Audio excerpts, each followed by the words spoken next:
өтетін тақырыбымыз компьютерде өзіне зиян келтірмей қалай жұмыс істеуге болады. Қазір бүгінгі сабақтың тақырыбын тақтаға жазайын, иә?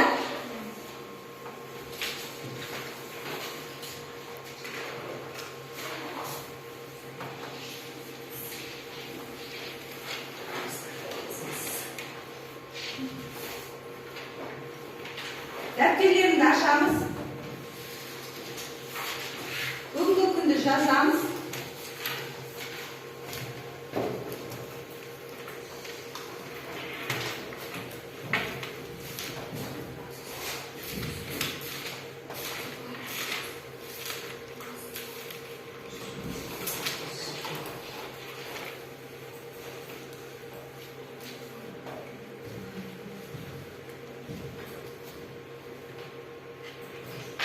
Ал балалар, бүгінгі сабақты түсіндіріп өтейін. Компьютер қазіргі таңда кез келген адам үшін қандай да бір іс-әрекетті орындау үшін барлық салаларда да таптырмас мүмкіндік беретін біздің көмекшіміз. Қазіргі таңда адамдар көп уақытын компьютердің алдында өткізеді, иә? Бұл қандай жағдайда компьютердің алдында өткізеді? Интернетке кіреді, немесе әлеуметтік желілерде сөйлеседі, бір ақпараттарды, дұрыс айтасың, бір ақпараттарды іздеу үшін, немесе фильм көру үшін, ойын ойнау үшін дұрыс айтасың, және де музыка тыңдау үшін. Сол сияқты көптеген жағдайда біз күнделікті өмірде күніміздің көптеген уақытын компьютердің алдында қалай өткізгенімізде өзіміз байқамай қаламыз. Ал енді компьютердің көзге қандай зияны бар? Біздің денсаулығымызға компьютердің неліктен зиян? Компьютердің алдында көп отыру, ол біздің көзіміздің шаршауына, және де көзіміздің қышып ауруына, көзіміздің нашар көруіне әкеліп соғады екен. Компьютер салыстырғанда, мысалы қазіргі таңда бізде 60%-ға жуығы компьютердің алдында көп отыратын адамдардың көру қабілетін нашарлағаны қазіргі таңда дәлелденген екен. Ал енді компьютерді кітаппен салыстырғанда, бізге кітап оқуға қарағанда компьютердің алдында отырған көбірек зиян тиеді екен. Ал кітапта бізге кітап оқығанда қалай зиян тиеді? Кітап оқыған кезде бізде жарық көзі кітапқа түседі ғой, сонымен көзімізге шағылысады. Бізге сол жарықтың әсері көзімізге кері әсер береді екен. Ал компьютерде біз экранмен, жарықпен бетпе-бет отырамыз. Сол себептіге кітап оқығанға қарағанда компьютердің біздің денсаулығымызға өте кері әсері көп екен. Ал енді біздің компьютердің омыртқамызға, буын бұлшықеттерімізге, және де жүйке жүйемізге барлығына кері әсері тиіп жатыр. Ал енді қазір балалар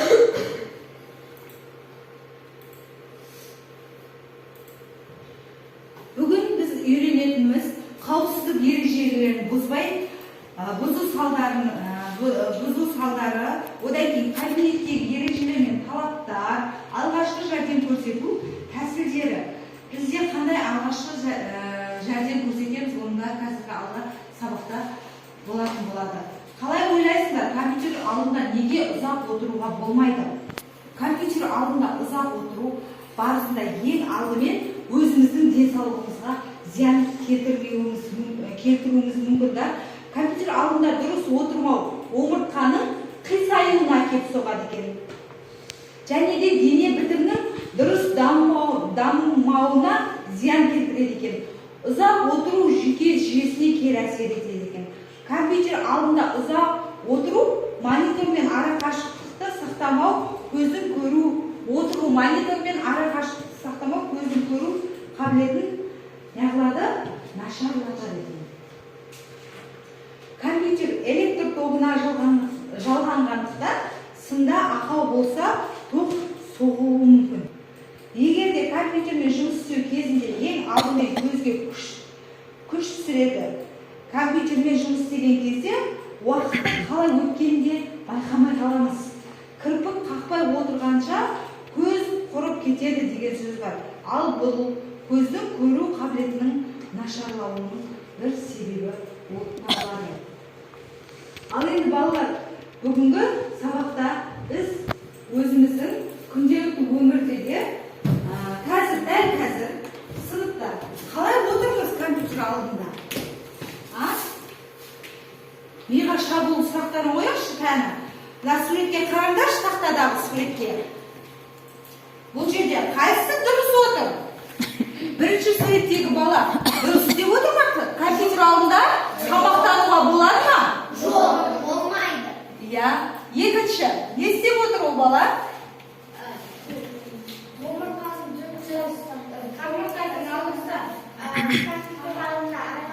Екінші дұрыс. Екінші отырған бала компьютерде дұрыс өзінің кеудесін иығын босатып, тік ұстап, арқаға біз орындықта компьютердің алдында отырған кезде орындығымыздың арқасы болуы міндетті екен. Және де бізге керекті заттар компьютердің алдында өзімізге ыңғайлы, қолдануға ыңғайлы болу керек екен. Ал және де үшінші суреттегі бала не істеп жатыр? Компьютердің тоғын қолмен алыстап отырып, дұрыс емес суырып отыр. Ал бұл дұрыс па балалар? Жоқ, бұл дұрыс емес. Ал енді мына жақта суретке қарай, бұл жерде орындықта қалай отыру керек? Осылай отырамыз ба? Жоқ. Бұлай ше? Ал енді қалай дұрыс отырамыз? Көрейікші кәні сендерді. Арқасы бар орындыққа өзімізді жайланып, дұрыстап отыруымыз керек екен. Ал енді келесі. Компьютерде жұмыс істеудің денсаулыққа зиян тигізбейтіндей етіп қалай ұйымдастыруымызға болады балалар? Біздің монитор мен көзіміздің ара қашықтығы қанша сантиметр болу керек? 150 сантиметр. Жоқ, 50 сантиметр. 50 дұрыс айтасың. 50 сантиметр болу керек. Біздің алдымызда өзімізге керекті заттарымыз ыңғайлы орналасуы керек. Тағы да қалай дұрыс отыруға болады компьютердің алдында? Компьютерді 30 минут қарап қойшы. Жауап береміз. Еркеназ. Компьютердің алдында біз өзімізді зиян келтірмей қалай отырамыз? Біз ең алдымен омыртқамызды түзу ұстауымыз керек. Бұл әсіресе омыртқаға кейін біз мысалға кейін біз қисық отырсақ, бұл кейін қалыптасып кететін жағдай болады дағыны. Біз осылайша қалыптастырып, біз қисық отыруымыз мүмкін. Одан кейін көзде мысалға бізге жаңа айттыңыз, бізге қарай шағылады дағыны, бізге көзімізге кері әсерін тигізеді. Осы кері әсерін тигізбеу үшін біз бір сағат қарап, одан кейін 15 минут үзіліс жасап тұруымыз керек. Және де осындай кітапта берілгендей осы дене жаттығуларында орындап тұруымыз керек. Жарайсың, Еркеназ, біз не істеуіміз керек екен? Мониторға дейінгі ара қашықтығы 60-70 сантиметрден кем болмауы тиіс екен. Компьютер алдында қанша минут отыруымыз керек? 15-20 минуттан аспауы тиіс екен. Және көз, мойын, арқаға арналған жаттығулар жасап, жиі жасап отыруымыз керек. Және де бізге экран дәл ортасына қарауымыз керек. Экранның дәл ортасына қарауымыз керек. Жұмыс істеу үшін дәрігер кеңес берген балалар көзімізге міндетті түрде көзілдірік кию керек екенбіз компьютермен жұмыс барысында. Ал енді көзді шашылмаудың жолдарын түсіндік қой балалар, иә? Көзге арналған қандай жаттығуларды білесіңдер? Көзді ашып жұмамыз. Қарашықты оңға, солға, төбеге және астыға қаратай. Бірінші жаққа қарап, одан кейін алысқа қараймыз. Және көзімізді ашып жұмамыз. Көзімізді айналдырамыз. Төбеге жоғарыға қаратамыз. Компьютерді пайдаланғанда арнайы ережелерді қатаң сақтауымыз керек екен. Бұл қандай ережелер? Мен сендерге түсіндіріп өтейін. Басты сәл еңкейтіп ұстаймыз. басымызды қазір мен айтып отқанымды барлығымыз қайталайық. Басымызды солай әрекетін жасайық. Иығымыз еркін болу керек. Арқаны тік ұстаймыз. Тізе тікбұрыш болып бүгілген. Және оқушылар құралдары оқушылардың алдында орналасу керек, өзімізге ыңғайлы болып. Және саусақтар мен білек бір сызықта орналасу керек. Бір сызықта саусақтарымыз бен білегіміз. Ал енді балалар, бізде алғашқы қандай жәрдемдер көрсетуге болады? Егер бізде бір жағдай болған жағдайда электр тоғымен зақымдаған кезде, компьютерді электр тоғынан қалай ажыратып алуымыз керек па, не істеуіміз керек? Айтып өтейікші соны. Электр тоғымен зақымданған адамға алғашқы жәрдем көрсету, компьютерді электр тоғынан суыруымыз керек, ең бірінші. Одан кейін қолда бар электр тоғын өткізбейтін құралдарды пайдаланып, зақымданған адамды тоқ көзінен алыстатуымыз керек. Үшінші, дәрігерді шақыруымыз қажет. Ал егер күйіп қалған жағдайда қандай көмек көрсетеміз? Жарақаттанған жерге микробтар түспеу үшін алдын ала целлофанмен орап суық суда ұстауымыз керек екен. Ал енді балалар, дәптерге орнайықшы кәні. Төтенше жағдай кезінде алғашқы жәрдем көрсету әрекеттерін жазамыз, дәптерлерімізді ашамыз. Өз ойларыңды жазасыңдар, өз беттеріңе тауып, кестені дәптерлеріне толтырасыңдар. Күйгенде, талып қалғанда, немесе тынысы тарылғанда көрсетілетін біздің алғашқы көмектеріміз. Өз беттеріңмен дәптерлеріне толтырамыз. Кестені жазып дәптерімізге.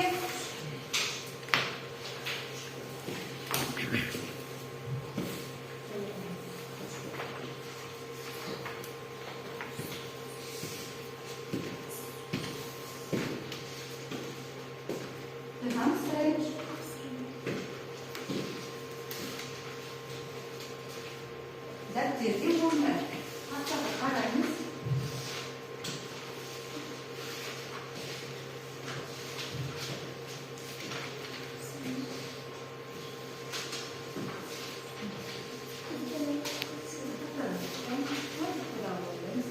Күйіп қалған жағдайда қалай жасаймыз? Не істейміз? Солар жазып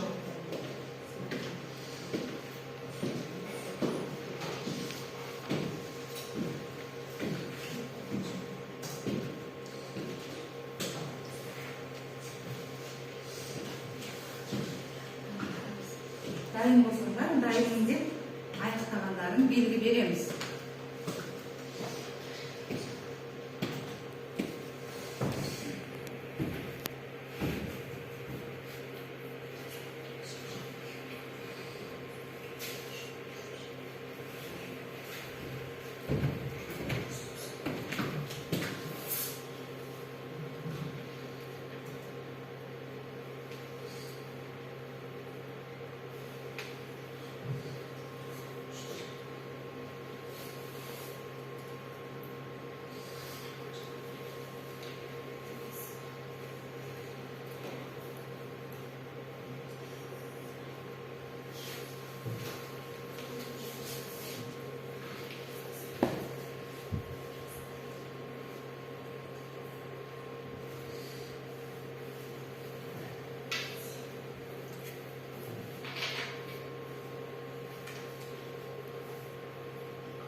Ayağımız var.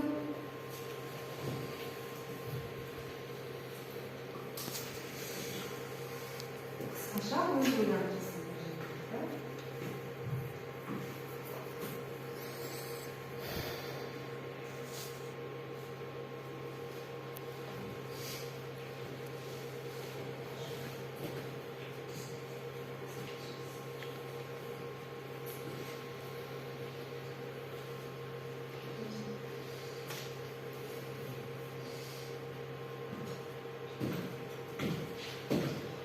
Al en ballar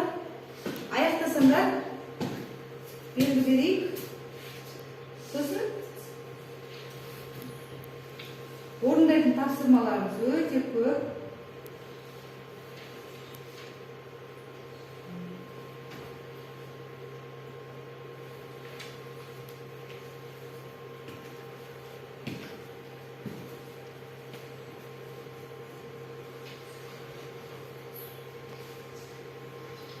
Ал енді балалар, дәптерге орындап болса, белгі береміз.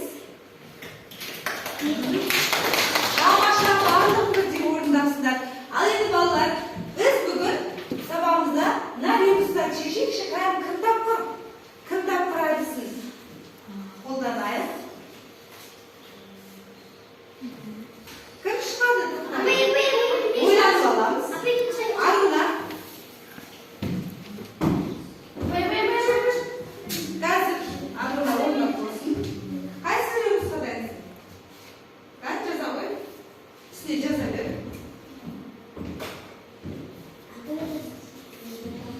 Қандай? Дұрыс.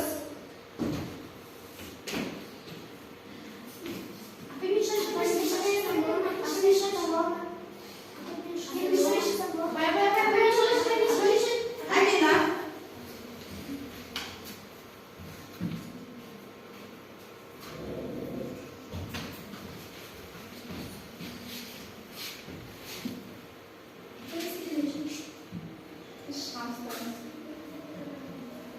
Осман.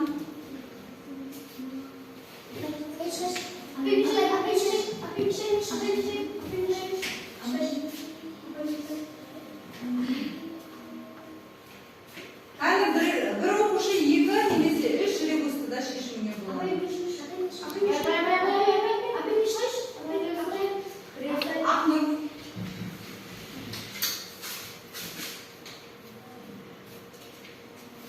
Бізде мына жақта да ребустар бар, иә? Екі ребус жауабын тапты, үшеу. Екеуден артық. Болды, шешілді, жарайсың ба? Интернет, иә? Одан кейін алгоритм дейді. Тағы бақтөре.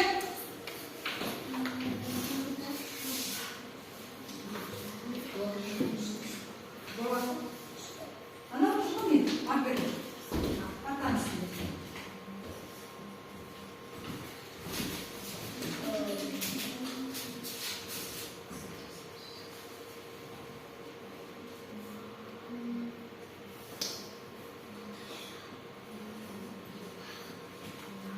Тағы Осман. Иә.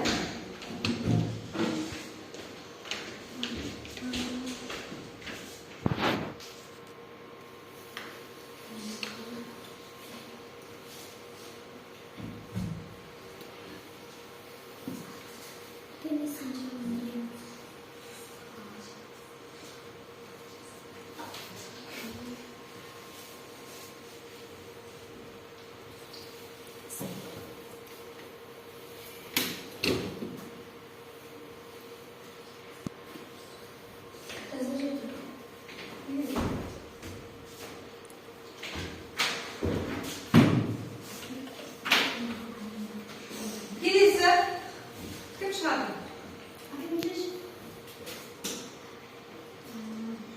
Ақнұр.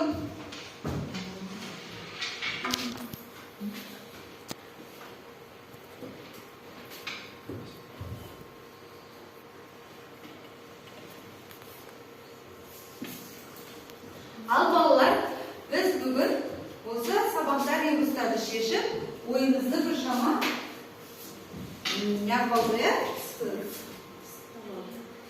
Ал енді қазір бүгінгі өткен сабаққа арналған сұрақтарға жауап береміз. Мен сендерге сұрақ қоямын. Бүгінгі сабақты қалай түсіндіңдер сендер? Мен соны тексеру мақсатында осы сұрақты қояйын. Ал енді бірінші жұмыс істеу барысында компьютер алдында қанша уақыт отыру қажет? Амина, қанша уақыт отыру керек? Жарты сағат, не болмаса одан да төмен, яғни 15 минуттай отыруымыз қажет. Жарайсың. Енді екінші, көз бен монитордың ара қашықтығы қанша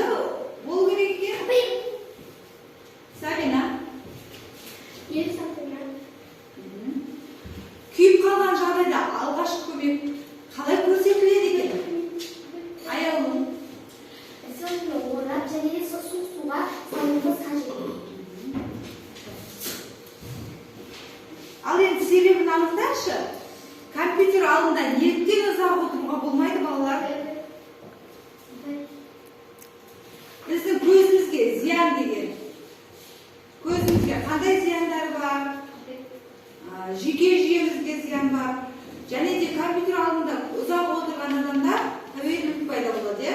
Қазіргі таңда әсіресе ойын ойнамайтын адам сирек кездесетін шығар. Барлық адам ойын ойнауға тәуелді болып келеді. Олар өздерінің уақыттарының қалай өткенінде байқамай қалып жатады қазір. Оның өз денсаулығына зияны өте көп екен. Ал енді бірінші сұраққа жауап беретін Айлан. Biz kompüterдің алдында отырсақ, тәуелділік басталады компьютерге деген, және де көзіміз шаршайды, және де жүйке жүйесі қозады. Көп отырған жағдайда, ашуланшақтық басталады. Тағы да жанындағы адамдарға селқос қарауымыз да мүмкін. Компьютер алдында дұрыс отыру ережелері бізге не үшін, неліктен қажет?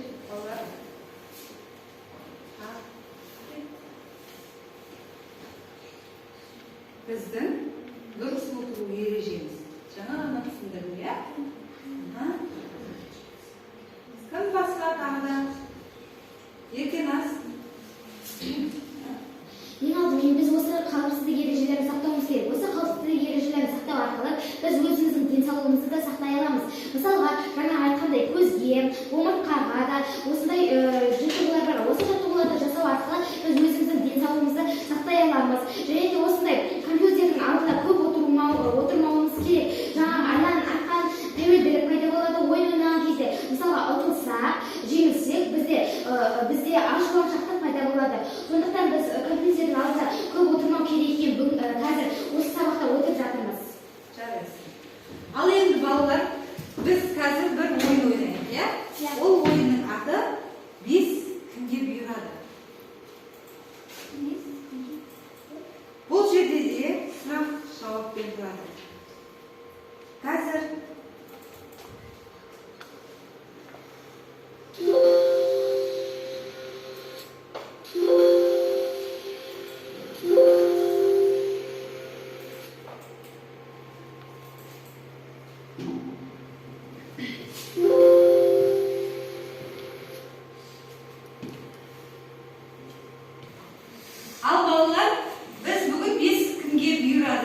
деген ойынды ойнайық, иә? Ендеше бастаймын. Сұрақтың жауабын білетін оқушы қолын көтеріп жауап беруіне болады.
Б.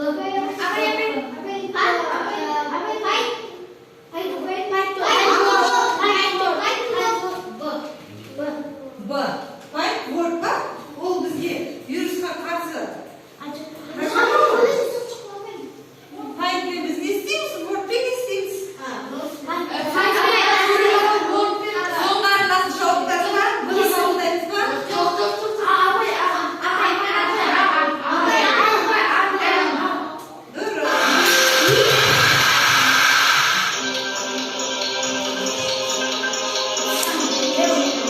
Компьютер негізгі құрылғылары. Ал компьютердің негізгі құрылғылары қайсысы?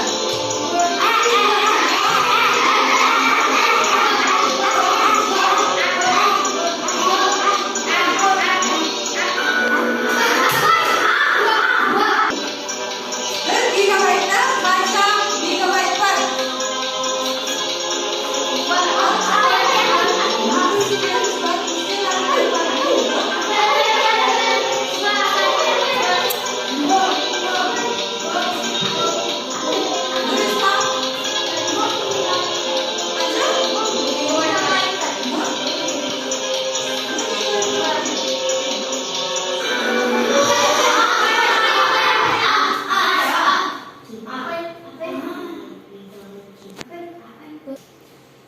Б нұсқасын қабылдаймыз, иә балалар, иә?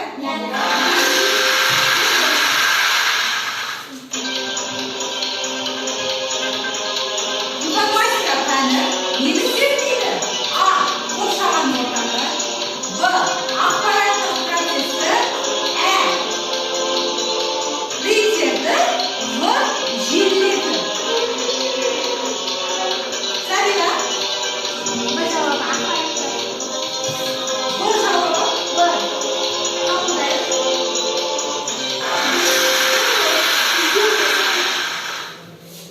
Келесі. Компьютер маман не дейсіз? А. Экономист. Б. Программист. Ә. Машинист. В. Финансист. Да?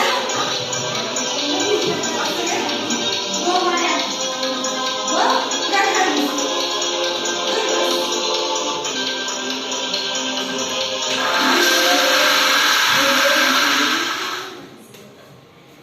Ең үздік оқушы біздің сынып. Біздің сыныптың оқушылары. Балалар, жарайсыңдар. Енді сабағымызды әрмен қарай жалғастырамыз. Жұмыс істеуге бір күн ішінде компьютермен жұмыс кестемізді өзімізге зиян келтірмеу үшін қалай ұйымдастырамыз? Қазір соны компьютерден кесте сызып, сол тапсырманы орындаймыз.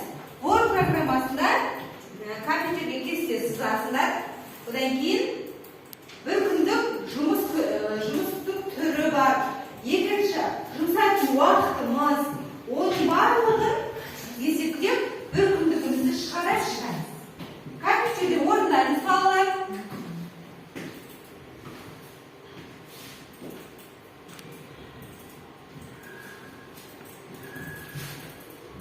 Аш.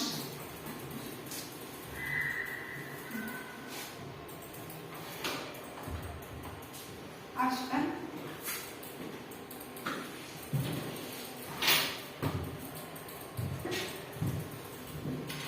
Жұмыс жасаймыз.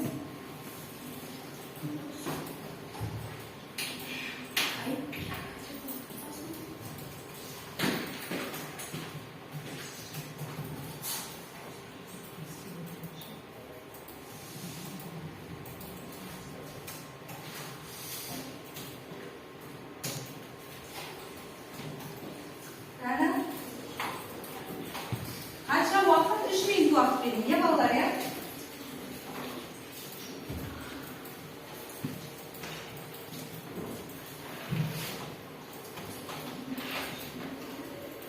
Кім дайын болады?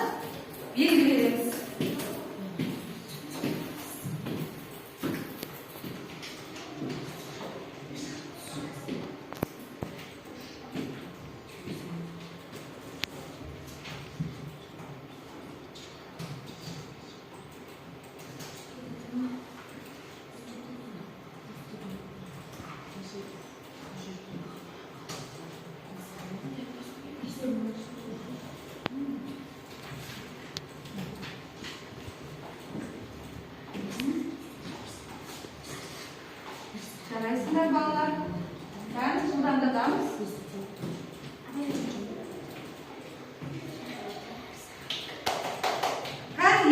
болыпты. Еркеназ, өз жұмысыңды қоймайсың ба? Бәрі тақтаға шығайық. Біз проекттерге қосайық Еркеназдың ноутбугын.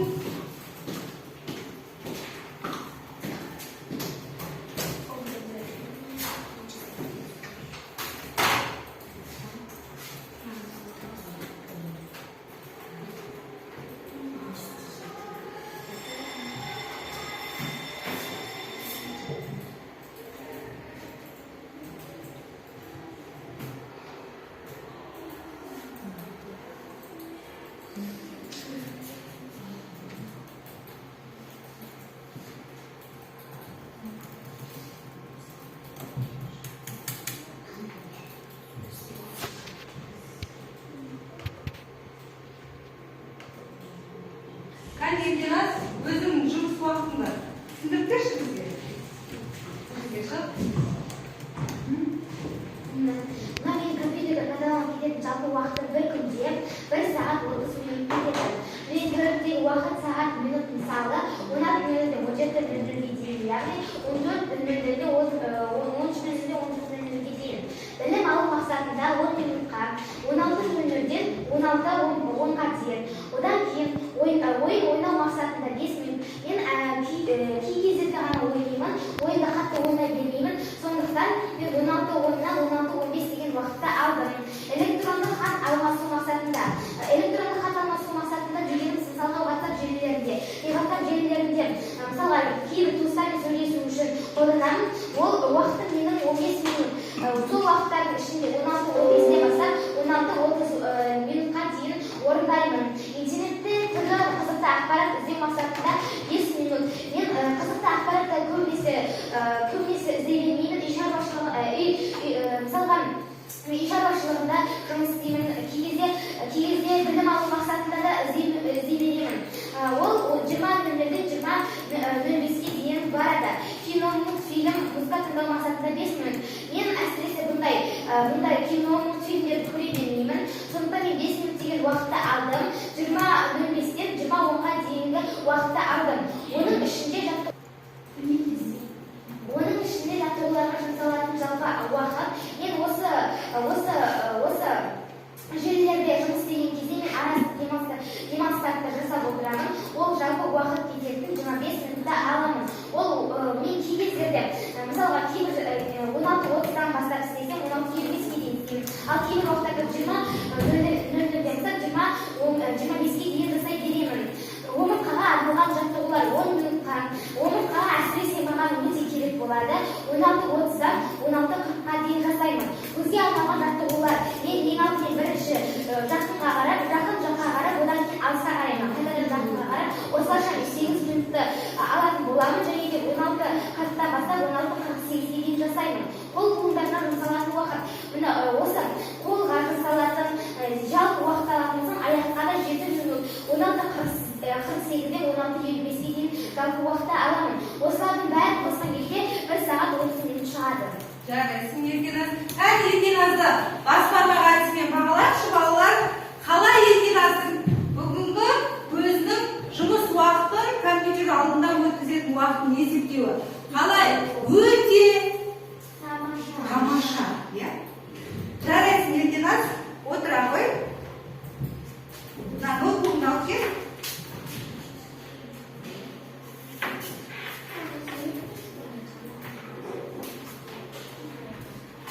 Ал балалар, қалғанымыз аяқтадық па жұмысты? Аяқтасақ, белгі береміз.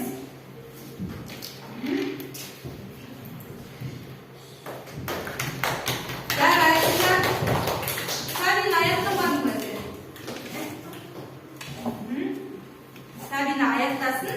Одан кейін біз компьютермен жұмыс істедік қой. Енді біз көзімізге арналған сергіту сәті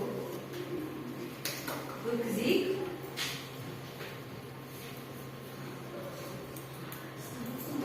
Қазір дайынсыңдар ма? Орнымыздан тұрамыз. Сергіту сәтін ұйымдастырайық.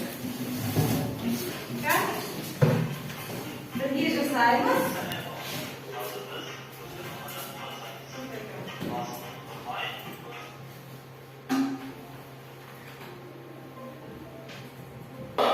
solga.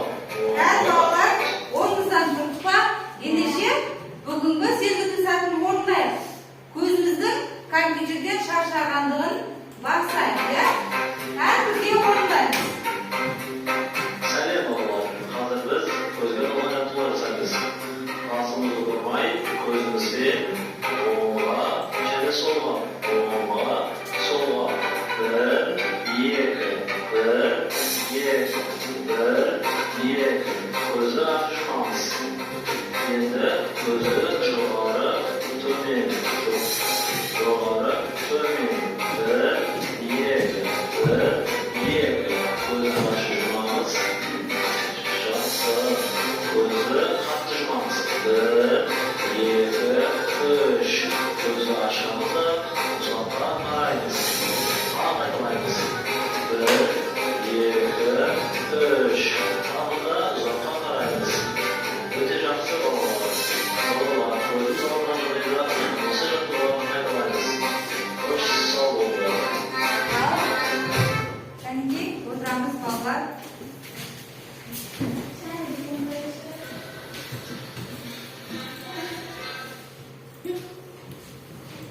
Енді бүгінгі сабақты қорытындылау мақсатында мен сіздерге тест таратып берген сұрақтарын.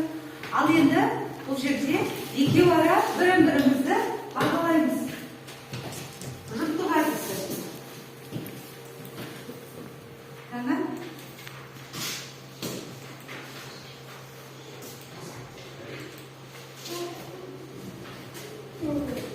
Екеуін де орындайсыңдар, бір-бірлеріңді бағалайсың. Екі адам бір-бірін бағалаймыз.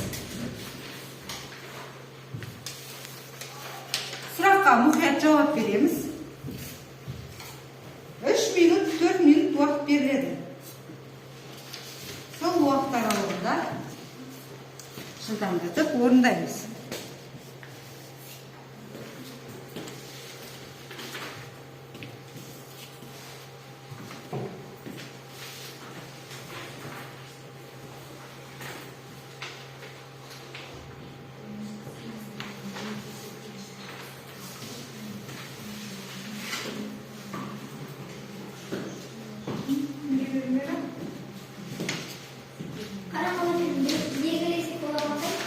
Болады.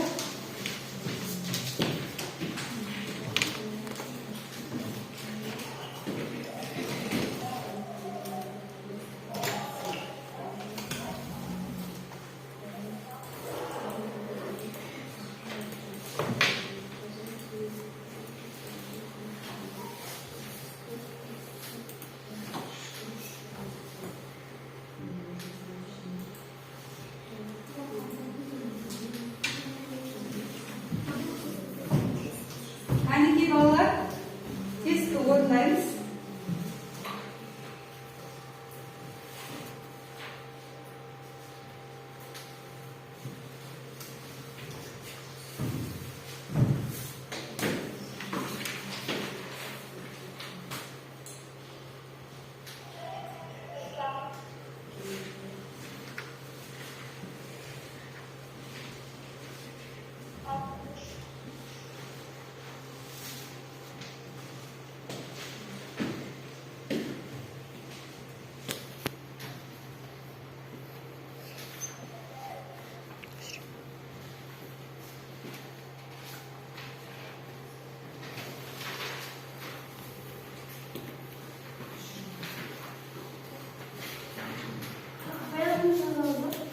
Ya, düşündüm жазыңдар.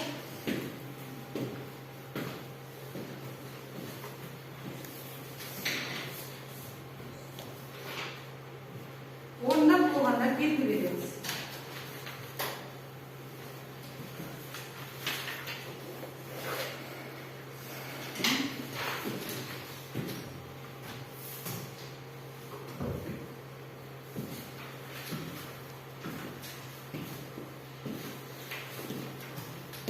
Сұрақтар өте оңай балалар, иә?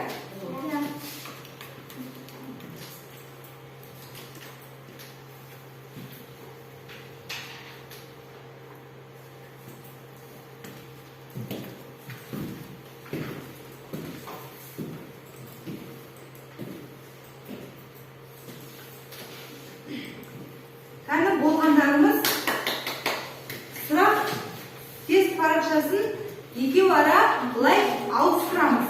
Қазір сен Османдікін тексер, сен Ақнұрдікін тексер. Солай бір-бірімізді бағалаймыз бүгінгі сабақта.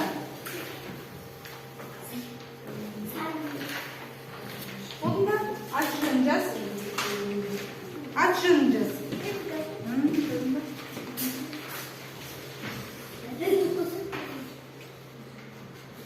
Siz getirin sana.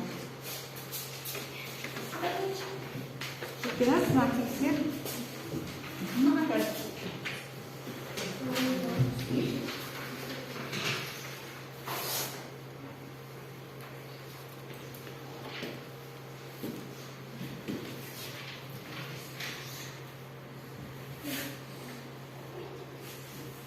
Nurişva, maylar bittіңдер ма? Bir iki ara ауыстырыңдар. Бір-бірімізді бағалаймыз. Бүгінгі тек қана тестті ғана емес, бүгінгі сабақта қалай белсене қатыстыңдар ма? Қасындағы досыңды бағалайсың.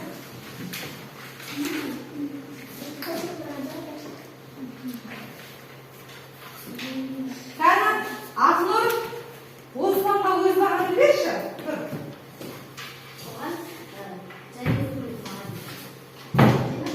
Жарайсың, иә? Жақсы, өте жақсы. Тағы, біткендер бар ма арамызда? Осман, сен Ақнұрға қандай баға берер едің? Тексердің ба бұл тестті? Орныңыздан тұрамыз. Тесттің сұрақтарына дұрыс жауап берген ба? Орныңыздан тұрамыз. Жауап берсін.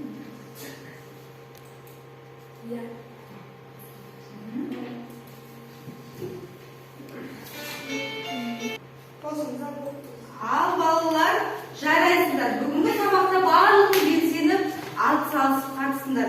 Бүгінгі сабақты барлығымыз жақсы түсіндік па? Жақсы. Ендеше бүгінгі сабағымызды осымен аяқтаймыз.